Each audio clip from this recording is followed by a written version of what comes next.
I'm in an empty space, so this is pretty fine. Okay. Ooh. Let me switch the projector, and we've got a little bit of housekeeping stuff to do Oh, before we start. I'm going to hope you're impressed with my camera work. I know you know amazing videographers, and yeah, I'm up there with it. Oh, perfect. I can see everyone. Oh my gosh, there's Daniel. Hi, Daniel. Nice. The man, the myth, the legend. Yeah. So let's see how this is working. I was a little nervous. I was like, oh, maybe we're just doing housekeeping stuff and it's just you and I for a quick sec. Now everyone's here. Now I'm nervous.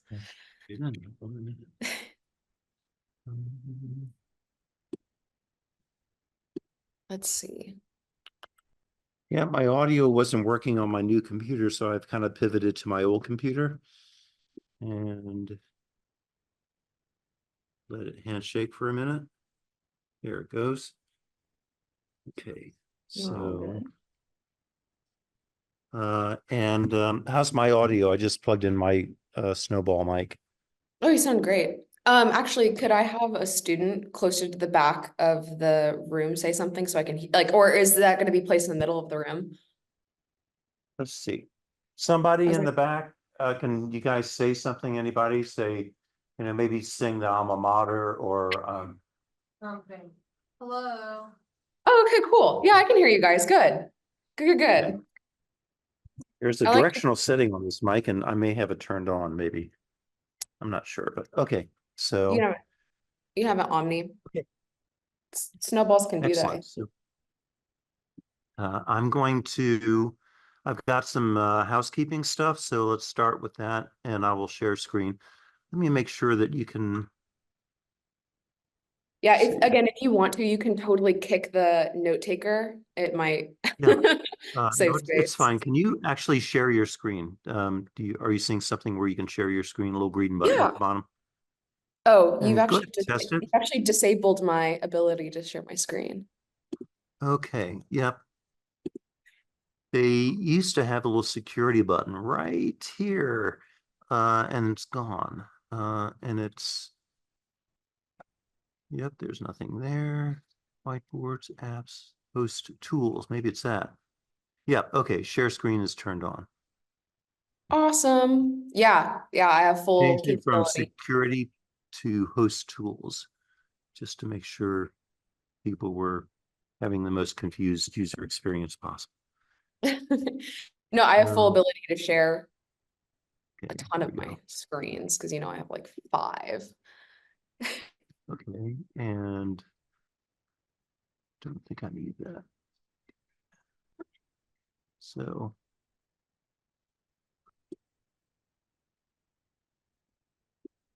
right, let's get started.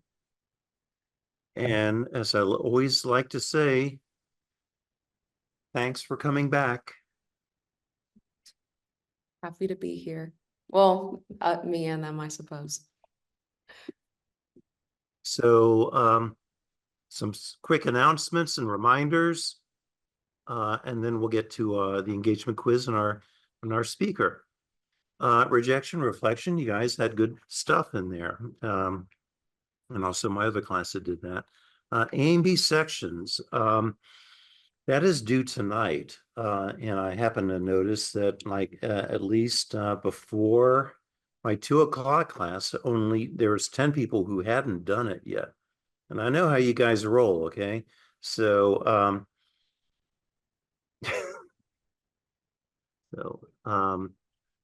and that's fine if you can get it done by midnight, but do get it done by midnight.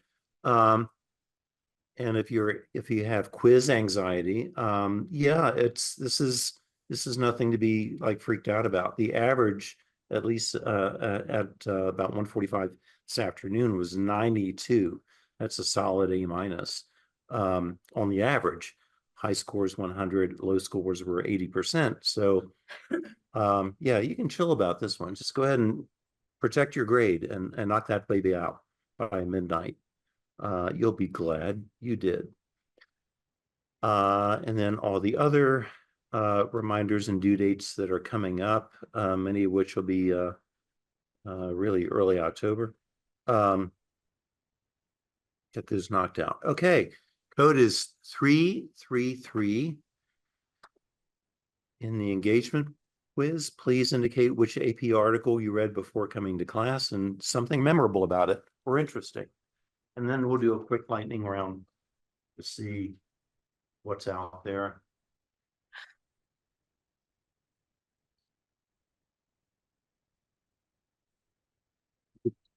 Curious, it doesn't have to be an AP story, but I'd be curious what current, wouldn't be a hard choice, I wouldn't think, but what current news story comes to mind for you, Ava? Oh, what current, you said AP story? It doesn't have to be an AP story. Oh, You there didn't was, I think it was in another class, but there was an excellent, oh, what was it? There was an excellent piece that I read, and it was about the complexity of an infant's death and a family's choice to carry through with a pregnancy, though they knew that their baby was gonna, pass away a few hours after birth. And it was just, I Right. think it won a ton of awards, and it was so, like, I cried during class reading it, and I didn't expect to cry during class reading it. It was very moving, and really sad. It's one of my favorites, one of my favorite pieces of literature that I got to. Something similar last couple of days. Wasn't NPR, was it? I don't know. It was because again, I got to read it a few years ago in a class, and I forget Okay. which class it was too. And I don't even remember the title of the article, but I remember I was like, if I had to write, I would love to write in this type of way. Writing is such a creative, beautiful medium, and to be able to convey emotion through your art is like, oh, something else. Something I aspire to do one day. I'm going to, while I have you on here, Mm.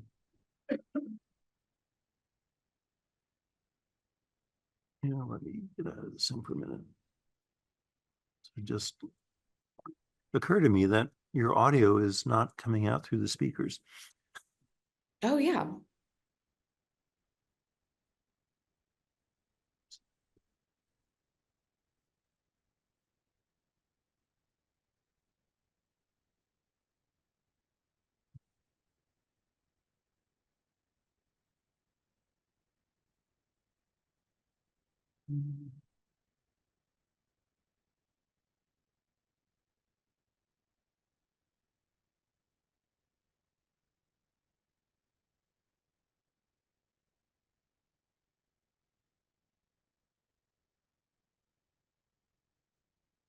Okay, give me an audio test on your end. Awesome, awesome. I sound clear and crystal. The speakers are kind of working. Let me Half working, maybe. get all the way up. Ooh. There's one other person I shared this classroom with, and sometimes I believe they will fiddle with knobs. Try it one more time. Yeah, I can say anything. Is my voice reverbing? Nope. Well, Okay. I mean, a little bit.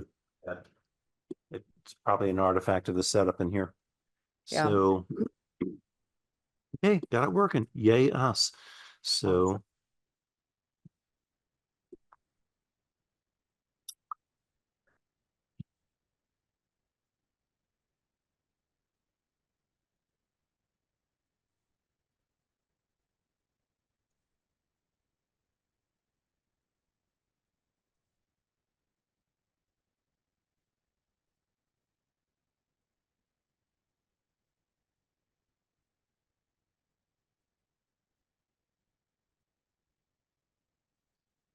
Hand sanitizer? It smells like the ocean.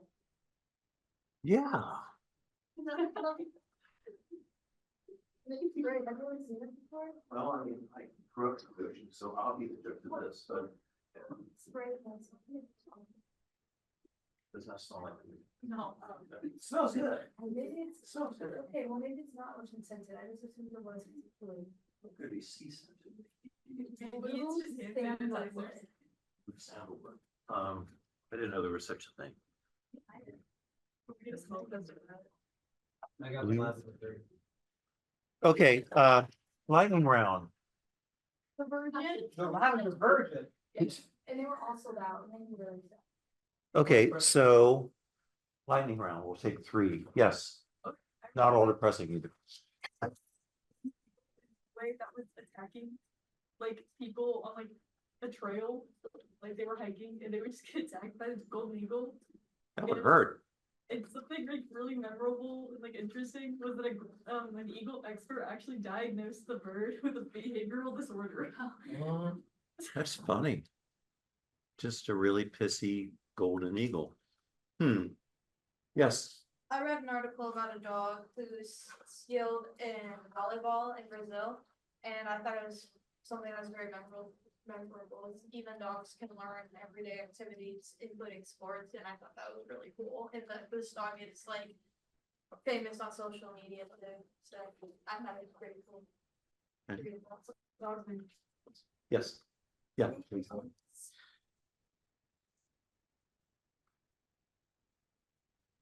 Look, Loki. Loki. I always like Loki. Go ahead. look. Oh, Loki. Not Okay. Loki. Well, Loki. Not in the Marvel universe. Yes. So the kind of like runner who was set on fire by her boyfriend, he just died from his injuries, the same with the fire. Oh. I don't know if he set himself on fire too, I don't remember, but he died from injuries from burns, I guess, so he just died like that. Armor. Coming back back Yeah. to Okay. vitamin D area. Okay.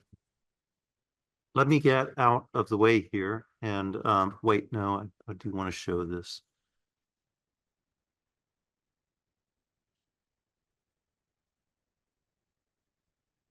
Oh, Stole some pictures off of your Instagram. I hope you can forgive me. You posted them, so. they're public. Yes. So I appreciate it. I'm glad you took some of the good ones. Yes, yes. Well, they were pretty fun.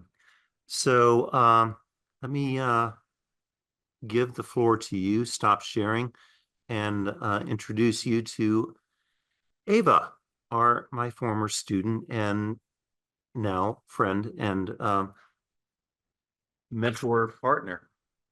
Oh, thank We're you. we were in this kind of back and forth mentoring space that we just have kept the conversation going all Yeah. these years, like since 2022.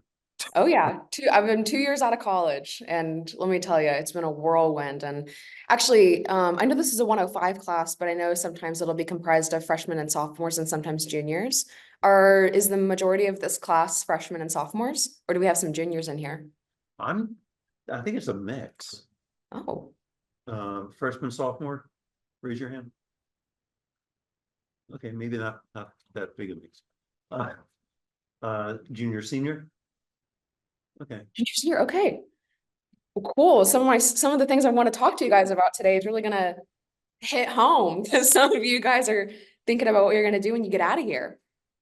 Is everyone in here also, very media major focused? Do we have photographers, videographers, or anyone interested in audio in the room? I'd love to know that too. Is there anyone that could be interested in audio or open to it? Still flexible? TBD? A couple of hands raised. Awesome, awesome. No, storytelling as a whole is, there's so many ways you can do it. And actually, I do kind of want to get into that. Is it okay if and I also want to make another introduction. In the back of your guys' classroom, next to the window, you're going to see Daniel. Daniel's a current Ball State student, and I had him join me along in making this podcast. So I don't know how much Doc Martin has mentioned my work beforehand, but one of my biggest and newest ventures I've gone off on is developing a podcast for a nonprofit in South Africa. And I needed a team. I needed somebody to help me write. I needed someone to help me co-host. I needed someone to help me sound design. And as a good student, I ran around and I asked a lot of my mentors. I said, do you know anyone? Can I learn from anyone? And I asked Doc Martin, and he said, there's this one kid in my class who's very ambitious and he has a knack for audio and he really wants to do journalism. You should talk to Daniel. And Daniel and I ended up getting coffee and we talked for a few hours, and I showed him, before I had him sign an NDA, I showed him a bunch of stuff I was working on. I was like, would you be interested in this? And Daniel was like, yeah, I'll give it a shot. And then I roped him into this wonderful wild world of podcast production. And he and I have been developing this show. Daniel, do we want to say, like, I think I roped you into this in... You wrote me in on winter break, so like. Yeah, I was gonna say it must have been December, I think. December or January, one of the two. But yeah, and we've been after this ever since. So Daniel's on campus, obviously, and if you ever want to learn more about this type of stuff, or if you want to just be connected to very ambitious, talented students, I would suggest getting to know him. He's fantastic. Is it okay? Is it okay if where do we want to start first? I'm also really conversational. If you guys have questions while we're talking, or if you just want to make this open dialogue, I'm super happy to do that too. I really, really care a lot about teachers, and I really care about students. And I want to help as much as possible. So I can definitely tell you my story, but I really want to make this oriented and valuable for you guys. Because I know that I loved when I got that type of conversations out of young professionals when I was in college. Does that sound good? Okay. Yeah. So I'm just give us the expanded version of the class reunion synopsis of how you came into Ball State, your major, the work that you did, the things that you were interested in, and the way you launched out of Ball State. Yeah. So I had a little bit of an unconventional path when I was in high school. I kind of had this naive ambition about myself. I don't know if you saw this tweet, but I saw a few weeks ago, there was a mom made a tweet. She's like, yeah, my daughter wanted to be an astronaut. And I told her she needed to learn physics and biomechanics and, whatever. And the daughter was like, well, that's just 3 things I have to learn. And I was the exact same way. So I kickstarted my career in a way when I was 16. I built a podcast when I was 16, 17, 18, 19, and it was about mentors. I just wanted to talk to mentors, people that I admired and wanted advice from. And that did pretty well. That kind of skyrocketed me a little bit on LinkedIn. I know your professors are going to say, oh, get on LinkedIn. I'm going to be real with you. It is a professional development accelerator. If you want people to know about you in your space, you should be on LinkedIn. And it's even better if you're posting on LinkedIn. When people are looking at when people are looking at you to see if they want to hire you, they're going to look at your LinkedIn. And if there's nothing on there, they're going to go, oh, we don't know much about that kid. Controversially, or sorry, in the other, the other kid next to you, if they have a robust LinkedIn profile and here's my project, here's what I'm working on, they're going to pick that kid. I'm just, letting you know. So, I did pretty well on LinkedIn. That took me to a bunch of fun places. I got on a small little speaking circuit. I ended up going to the United Nations just because I created this podcast, talking about education and entrepreneurship amongst young people. And then I landed at Ball State because I wanted to do their entrepreneurial program. I wanted to be kind of like a businesswoman. That program was not for me though. I did it for a year and a half and I said, man, I do not like this. No offense to anyone who is a business minor in this class. The business program is really good, but the entrepreneurial program just was not for me. Instead, I wanted to go to the media route, because podcasting is inherently a form of media. And at the time, I secured a job with a podcast agency, and I was writing shows for multiple clients, basically. I was a contractor, a part of a company, and then I kind of got to work on a bunch of different shows. Some of them were successful CEO women wanted to talk to important people. Some of them were iHeartRadio shows. where they were just having like long form conversations about cool topics. And I just kind of got to write for them. I was doing all this while I was in college. I was like, well, podcasting is kind of like journalism. Let's do journalism. And then I landed in Doc Martin's class. And that was really, really awesome for a lot of reasons. And I kind of want to take a bit of time to say, you guys don't know how lucky you are. This guy cares. He cares more than many other educators I've come across, and I've talked to so many teachers. I've been to other colleges. I've, gotten to know a lot of educators. He genuinely cares, and he's a very valuable resource. And I hope that you fully utilize him as a resource later down the line. He's very connected to a lot of really awesome people in the industry. Another little thing that kickstarted me to doing kind of podcasting on this level was I wanted to do stuff with National Geographic. Well, I had no contacts to National Geographic. Who did I ask? Doc Martin. Hey, do you know anyone who works for National Geographic? Yes, I do, Ava. Do you want to talk to her? Yes, I would. And that kickstarted me on a whole other journey, but she unfortunately no longer works at Nat Geo. I think she's doing bigger, better things elsewhere. But anywho, got into this class, fell in love with storytelling, fell in love with like telling true stories, I guess you could say. Turns out hard news was not for me. I was not super keen on writing like the hard news lines and the slugs and whatnot. And so I just had a fascination with audio. I really loved it. And I was like, okay, well, what can we do? What can we do? So I went to college for only 3 years because I couldn't handle 4. I just was very much itching to do something. And right after I graduated college, I did the freelance route. And for all of you juniors and seniors, and I would definitely consider freelancing as a really good route, especially if you're in media. I'll tell you this, and we can talk about it later. When you are doing media or storytelling, the question is always, hey, can you like do this? And the answer is always, yeah, I can figure it out. You're going to build a ton of skills off of that. And being able to secure multiple clients and do that at the same time brings you more income. But I digress from that. So I did freelancing for a while, secured really cool clients, got to travel internationally for those clients or domestically. And then I wanted a real normal person job. I wanted a 9-to-5 because I was tired of freelancing. And we can talk about that too. Freelancing is for a lot of people, but I was like, I'd like to just have one secure client and just, drill down on that. Anywho, while I was doing that, I failed at it entirely because I was connected to a wonderful man. His name is Ryan Tate, and I met him like a year prior at a networking event. Go to networking events, by the way. We talked. He really liked what I did. I loved his nonprofit.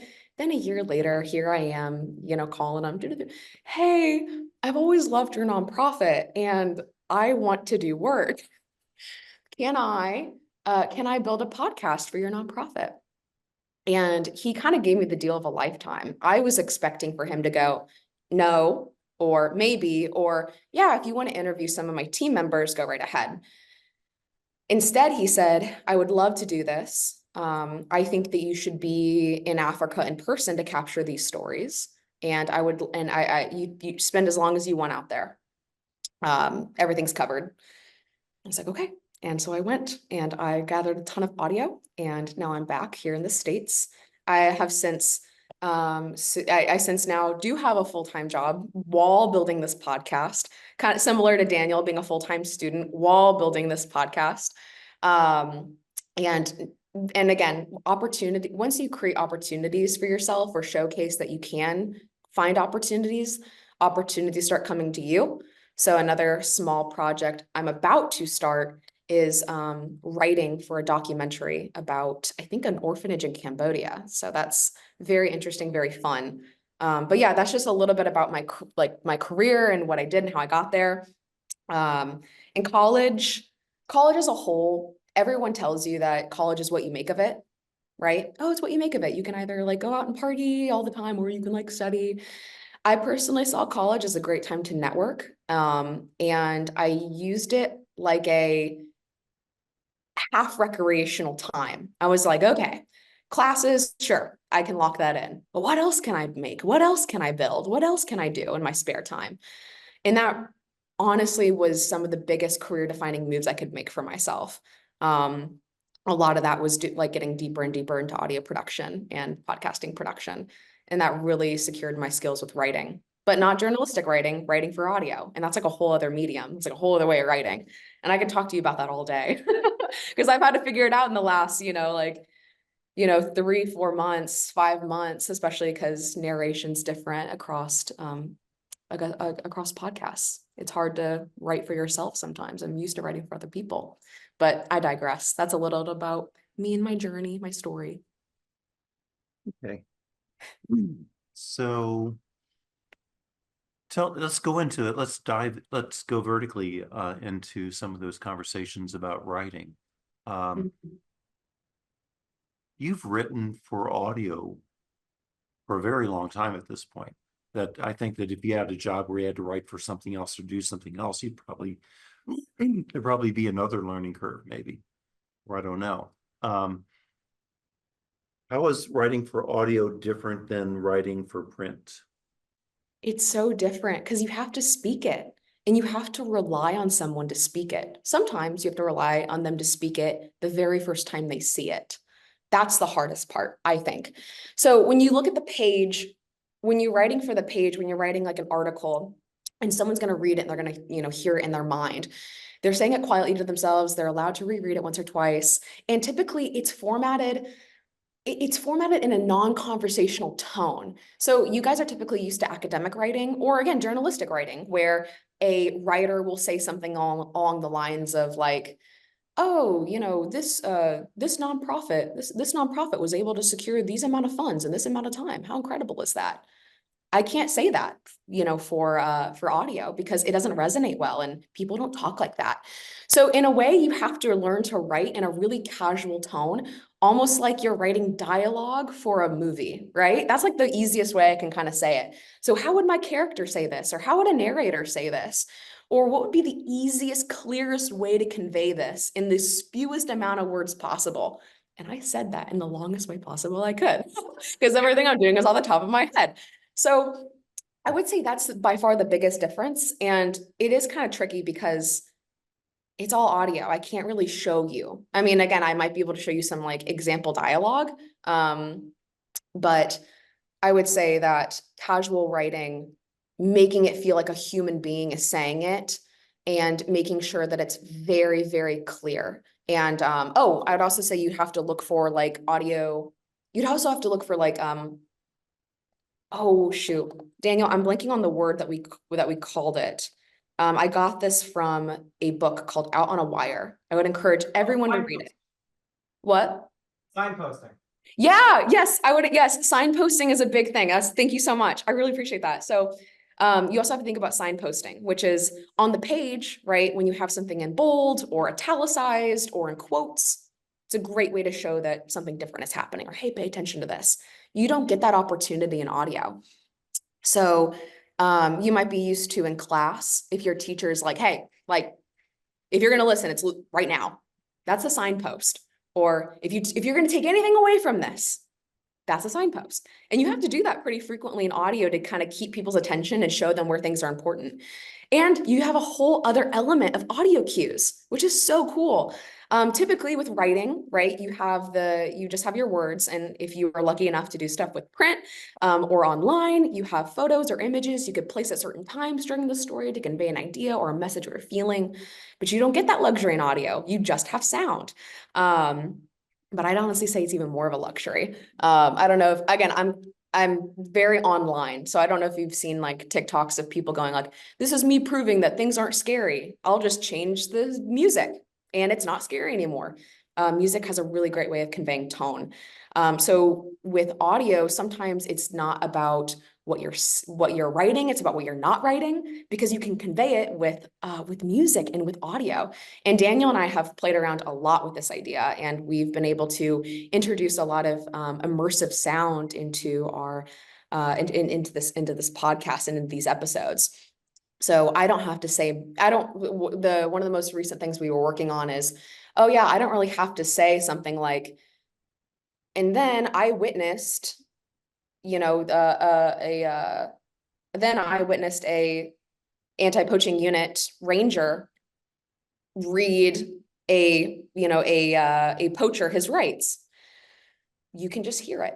I can say, hey, check this out, listen to this. And then you're hearing, you're hearing the bugs outside, you're hearing you're hearing a South African accent read Miranda rights to somebody else. And you're hearing the clicks of the handcuffs, and you're hearing the sway of the grass. It's a whole other component you get to play with. I know it doesn't have to do with writing, but it actually does have to do with writing. Because again, taking away from the book Out on a Wire, audio is a super visual medium. And you have to think about creating a picture in someone's mind with sound. Kind of like how you guys get to do with words, right? What kind of words can I write to convey this space? In journalism, you kind of get that opportunity if you're doing like soft stories instead of hard news. But I'd say it's just like a different element, a different way of thinking. I hope that answers that. I know it's really, really broad.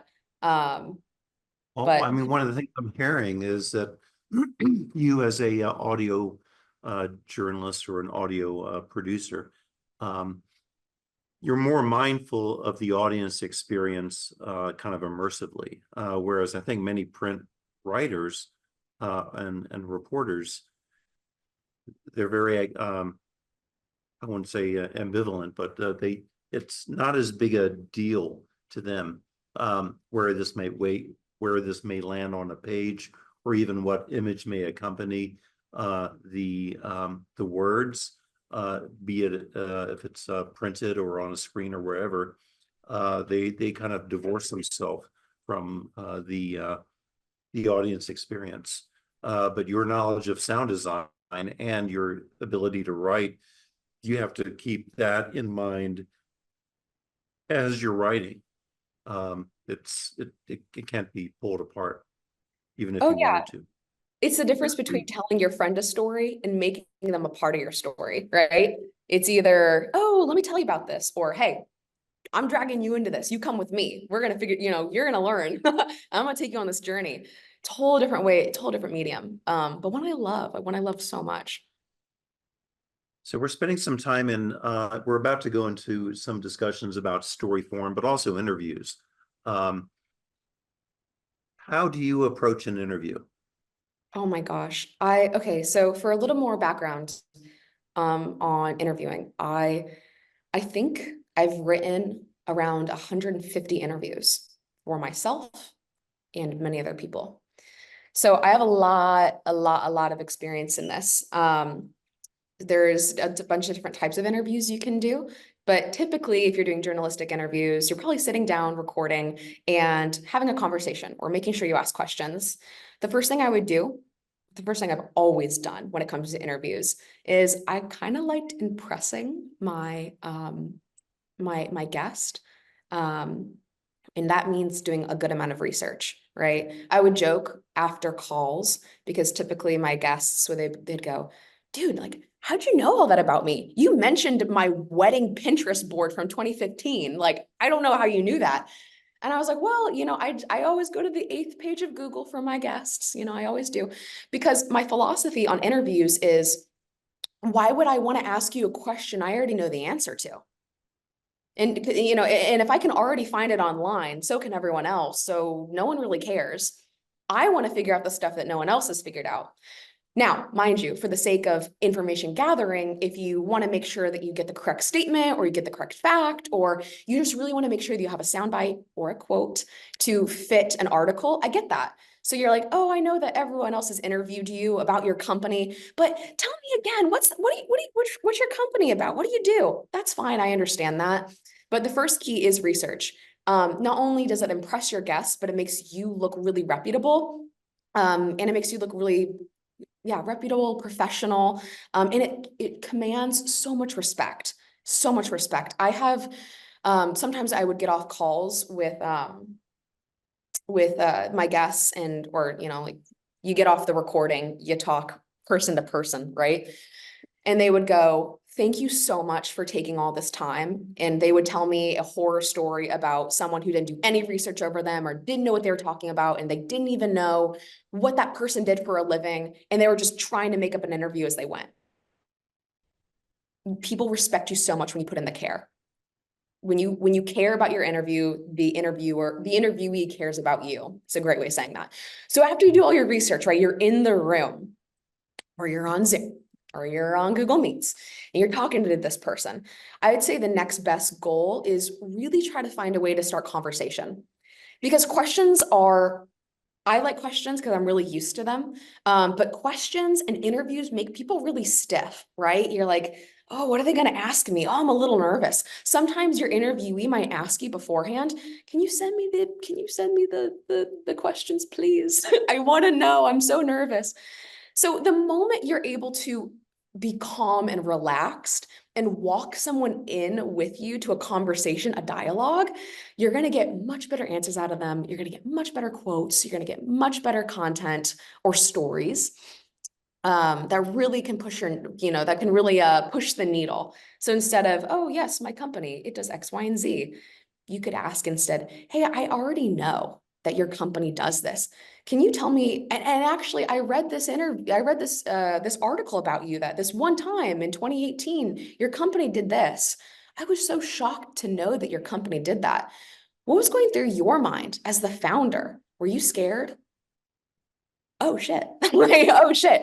That's a much different question. And just by 5 minutes of research and framing it the correct way, now you can enter in this whole new like conversation and world with somebody. And again, that's another reason why I like research. I already know these things about this person, so I can ask them something more detailed. And honestly, they respect it. I would say that too, framing your questions is so important. So important.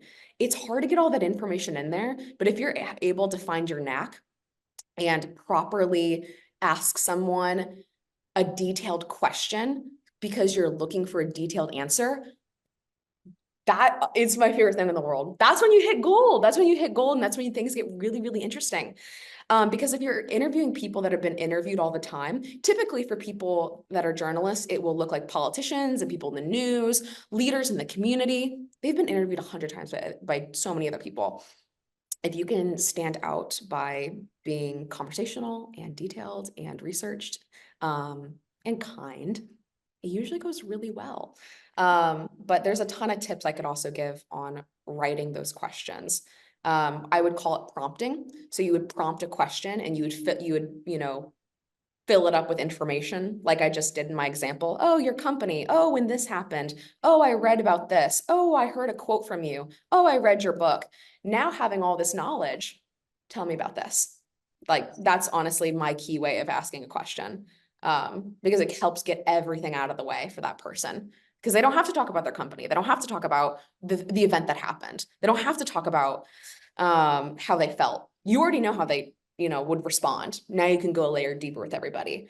But again, that was really good for audio because I, as a narrator or a host of a podcast, if you guys are interested in audio, also TV, I guess, I would have to communicate to the audience and my host and my guest simultaneously, which was really interesting. I was talking to my audience. Hey guys, preface, this is what happened. Now back to you, my guest. I have a question. Really, really cool stuff. Multifaceted. It's really fun. Can you tell us a little bit about I know that you have a non-disclosure, but can you talk a little bit about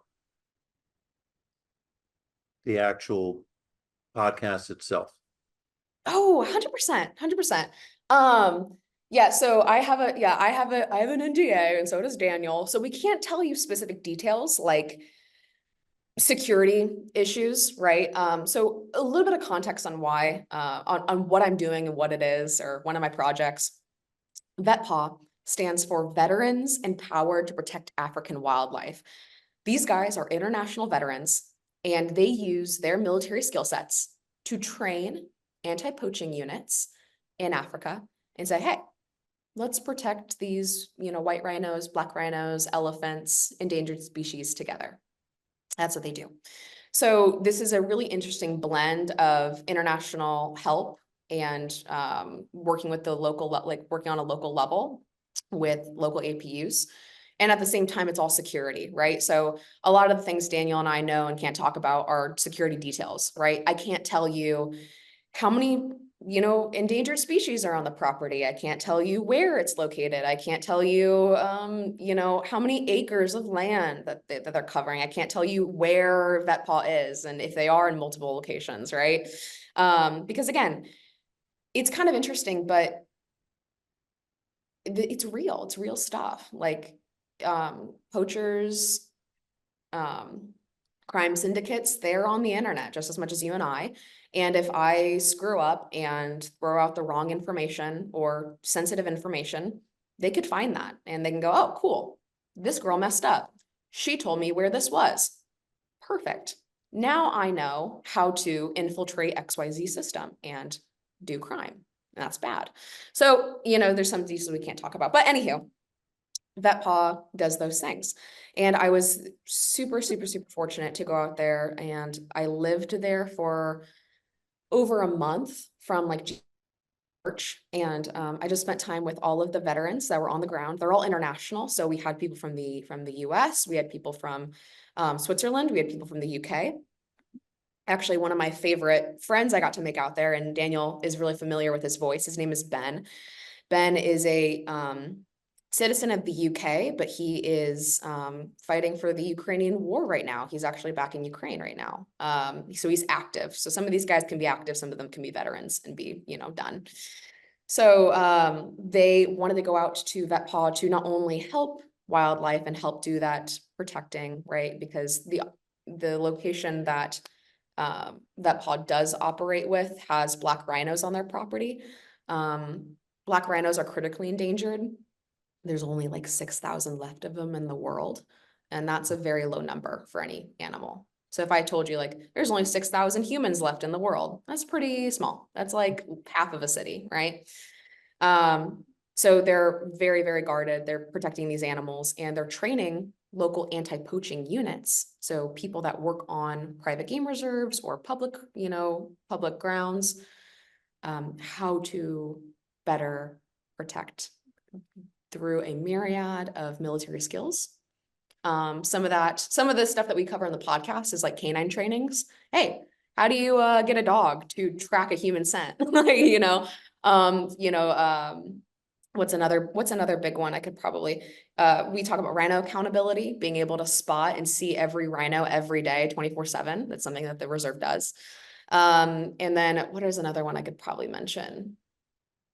Surveillance, deterrence. Deterrence is another way of saying like deterring people from wanting to be on the property. So how do you show that you mean business, right? So people don't even test you. That's another one. That's another fun one. And there's a bunch of other like smaller ones I can't talk about, but that is what they do. That is what they do. And I got to go cover all of it. And on top of that, we wanted to talk about more than the nonprofit. We wanted to talk about education as a whole. So this podcast kind of encapsulates not just VetPaw as an organization, what they do, but African wildlife conservation as a whole. And we had the wonderful opportunity to interview people outside of the organization, like other rangers, other anti-poaching units, like wildlife veterinarians, right? An image that Doc Martin showed you was me with a sedated cheetah.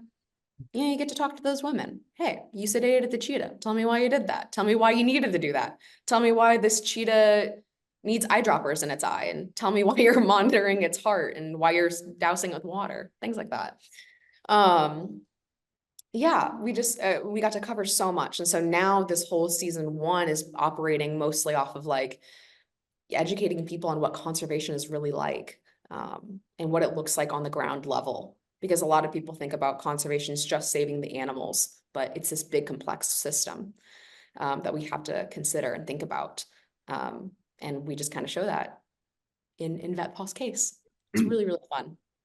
Okay, so you kind of have a, and I want to kind of set this up. I want somebody, we've only got 5 minutes left in the Oh, goodness. crazy short classes that we have. So, but you kind of have a foot in both camps in terms of journalism, and you have a journalistic and interview and documentary approach, but also This is a variant of strategic communication. So you're hired by a company to kind of tell that story. Do you ever find that there's a level of role conflict? Yeah, this is where it gets hard, right? And then you also have to throw on the detail of operational security, right? So you want to tell the truth, right? It's easy to tell the truth. Okay. But if you tell the truth, the whole truth, people could get hurt. Genuinely. That is a real concern that I have. Okay. Well, maybe I can like tell the truth and shave off some of the side, right? Okay, I can do that. I can bleep out things and work around quotes to make sure that no sensitive information gets out. That's fine. Well, you also want to tell the truth and work with, a company. You're making something for them. Honestly, with VetPaw, I've had a lot of creative freedom, which means I am allowed to be really truthful, or be as truthful as I can be with the restraints of operational security. But there are times where you will have to come into some conflict of like, they want this product to be this way, but I kind of want it to be this way, or I think it might have more journalistic integrity if it's like this. Honestly, the biggest thing I've been able to do is find compromise, and be able to go, hey, we do want to tell the truth and as much as we can. So what if we tell it like this? What if we say it like that? It's a little more nuanced and complicated than you would think, because when I was in college, I had this idea of like, hey, it's super easy to do stuff like this. What are you talking about? It doesn't mean, I don't have to try to do anything. It's easy. But the more and more I've gotten into this, the more and more I've been like, okay, like we really have to consider the nuances of quotes, the nuances of phrasing, the nuances of taking something in or out of context. And that's the other fun part about audio. You have that extra layer of tone, right? If I said, oh my God, I love you so much, you can hear that I care. And if I say, oh my God, I love you so much, I'm being sarcastic. You can't tell that with writing, but you can tell it with sound. So there's been a lot of times where we've had to work with sound where we're like, oh, we know that he's saying this, but in actuality, we know that he's saying this. How do we work with that? But I think that just also comes down to good writing too, being able to add things into narration and context and give the quote its full justice, while also being, I hate to say entertaining, but entertaining to a degree. Because if I asked you guys, do you want to sit down and listen to this 2-hour-long interview where we kind of ramble through a bunch of topics and figure something out? Most of you go, yeah, I'd give it a shot. And you'd be like 5 minutes in, and you're like, I don't care anymore. I'm done. So to stay engaging, you need to make sure that you have consistent, interesting content. I don't want to listen to someone talk for 5 minutes about subject A if I know that I can boil it down into sentence A, right? So we've had to do a lot of that too. And the more you get into audio, the more that you'll find that to be true. Because again, you can't skim through a podcast. You can double speed it. That's as good as it gets though, right? So you have to make sure that all your information is digestible and easy. And that's also hard to do with nuanced quotes, right? If someone has 30 minutes of conversation with you about the complexity of operational security details by hiring someone in the local community, because that's something we're working on right now. It's hard to like boil that down for somebody, but we work with the quotes and how we can. And I'm honestly pretty proud of what we've been able to accomplish there. I know it's like a really big thing. There are some biases and there are some things you kind of get yourself into, but honestly, in the news world, in my opinion, it's a lot of the same. A lot of news organizations are biased, and you will end up writing in a biased way for a news organization, which is kind of a sad thing. I know we all probably saw I didn't see the presidential debate, but a lot of news stations are already covering it in the way they want to cover it. Fox says one thing, CNN says another, right? So just kind of always try to have that internal integrity with yourself, while also navigating nuanced truth. That's what I'll call it. Because again, truth is a lot. I know we don't have a lot of time left. I would love to get to questions. So this is the proper end of the class. However, there's nobody coming in after this. So if anybody wants to stay a little bit longer, you can. If you cannot do that, that's perfectly okay as well. But there's nobody coming into this room after I'm in here. So If there's anybody who wants to ask a question. Hmm? Yeah. Yeah, but Martin, I would love to say, but I was sorry. I think it's. Okay, so I will, Yes, thank you. Thank you. is anybody hanging Yeah. out? You guys. Okay. Yes. That's a lot of questions. So Can Yeah. can I get like your email or something and talk to you one-on-one? Yeah. Another time? I'm a senior photojournalism major. Yeah, Yeah. I'm not in Oh, this class, but I'm in his 332 and 335 classes.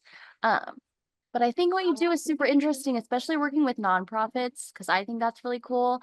And then also this past summer, I went on a missions trip to Southern Africa, Eswatini, which is formerly Swaziland, and I thought it was super cool and like, I don't know, was inspired to do like some sort of documentary work. I'm not necessarily super interested in audio, but I think it's always a good skill to have in this industry. So Yeah, 100%. So you can, there's like a ton of ways you can reach out to me. Also, Doc Martin, if you want to, my LinkedIn is open, available to the public. If you want to yeah, shoot I've, everything my LinkedIn, but me personally, it's AG. Actually, I'll just like, I can type it in there, makes it nice and easy. But it's AG Wettrick, my last name at Gmail. I'm more than welcome to set up a call with you. We can talk. Being a senior, it was really scary for me. yeah.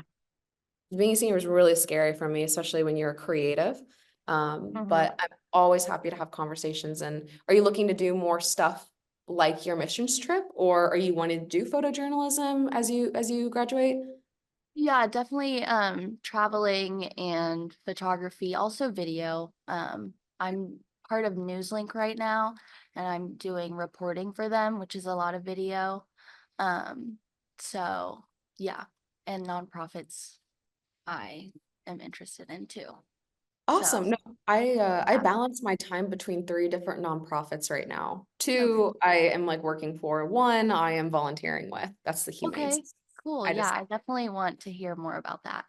Yeah, So I'm awesome. Tegan, by the way. I'm Tegan. Vegan? Tegan, yeah.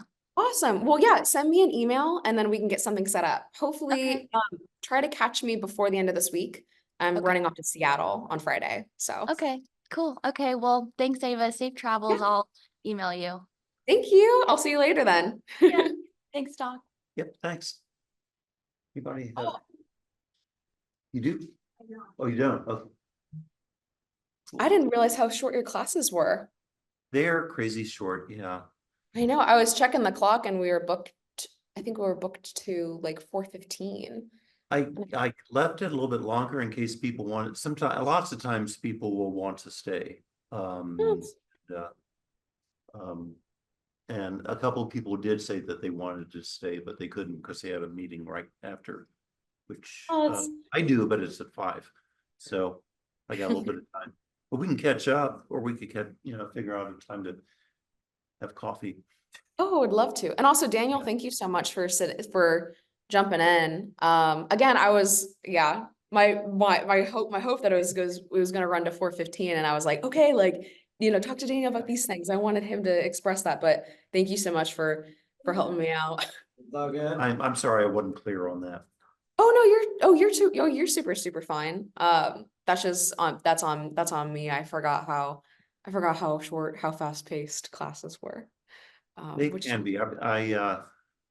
I thought it kind of felt like we'd have plenty of time, but I probably should have trimmed some stuff at the front end of the class more than I did. Oh, no, it's fine. It's all good. But yeah, no, if that's and yeah, you can you're more than welcome to send out like my personal or professional email out to anyone who needs it. If anyone wants to get into contact, ask questions and stuff like that, I'm more than happy to be a resource on like freelancing and audio production or just storytelling in general. Mhm. It's a big, scary world you go out into as a media professional. So I get it. Well, maybe it's so when do you launch do you have an idea when you might be launching the podcast? Yeah, the goal is late September right now, but my co-host Meg, she's in Canada, and right when she gets back from Canada, I'm darting off to Seattle for a few days. And then we need to get this webpage developed, and she and I are not in charge of that. It's actually someone else on the VetPaw team. So as soon as that webpage is like up and live and we're able to post things like transcripts and images, right? Because we do have a few cool like pictures of what went down. Then I would love to, showcase the podcast. Yeah, Because as of kinda right give now, back. Meg's in charge of the social, and Yeah. So you can kind of come back and maybe, so it's conceivable, and actually, I think the students kind of enjoyed what they heard today. But we could maybe revisit the launch of the podcast. Maybe you could talk about the feedback that you've gotten, and what that process was like. Yeah, no, I'd be more than happy to. And then especially if it's later in the year, I'll be bouncing yeah. around. I'll be bouncing around a lot of the state of Indiana for work. So maybe if we time it right, I can stop by. Maybe that'd be interesting. Oh, that would be awesome. Okay. No, yeah. Work's just been a whirlwind recently, so I was like, I have to do this virtual. Yeah. You never get to rest when you're. I know it helps students a lot to be able to see somebody not only doing work, but also kind of a hybrid work, non-traditional approaches, or rather non-traditional platforms to very traditional understandings of the work. Oh yeah, out of like the people that I knew that were in like media or news, a lot of them a lot of them go on to do non-traditional storytelling work, I would say. Because again, if we're being realistic, if, hundreds of news students are graduating each year, there's probably going to be like a 5% slot for all kids in news, right? To go across the state or elsewhere. So typically you're from what I have seen, you're probably not going to, get hired on by like, Channel 8. You're probably going to do something else. You're probably going to utilize your photojournalism skills somewhere else for another company, or you're going to end up taking on random audio projects. Yeah. So yeah, I'm more than happy to talk about stuff like that too, because transitioning from journalism into marketing was a whole thing for me. And I've seen other people do too. So it's like very similar-ish. Let me think here. Yeah, and then also dedicate some time to Daniel as well. I feel so bad. I wanted to have Daniel talk a little bit about his experience and what he's learned from projects like this. Because I wanted to, next time we can kind of talk about real world stuff, but I think that'd be very, very worth it. Because Daniel and I have had some private conversations on like how real world projects can, not just boost your portfolio, but kind of give you a whole new skill set. Because you're not in a contained environment, if that makes sense, or that's just my opinion. You're not getting a grade for it. You're like letting the world tell you how it went. That's different. I'll tell you what. Oh my God, that's different. Well, I think you really helped frame the class in a really important way, just with just talking about working within the entrepreneurial space and being able to and all the themes on mentoring and networking and the things that work in the industry and in the profession, and especially in your hybrid space. That's stuff that the students really, really need to hear. Yeah. No, it's becoming more real than ever. That's what I'll say. It's becoming more real than ever. There's the times are changing. I'll say that the times are changing. But with that, I do have to run. I do have to run. Us too. Awesome. Thank you so much for the opportunity. As always, I always love being able to be a resource where I can. Oh, you're the best. All right. Well, we'll connect soon. All right. Yes, we will. See you then. Take care of yourself. Bye-bye.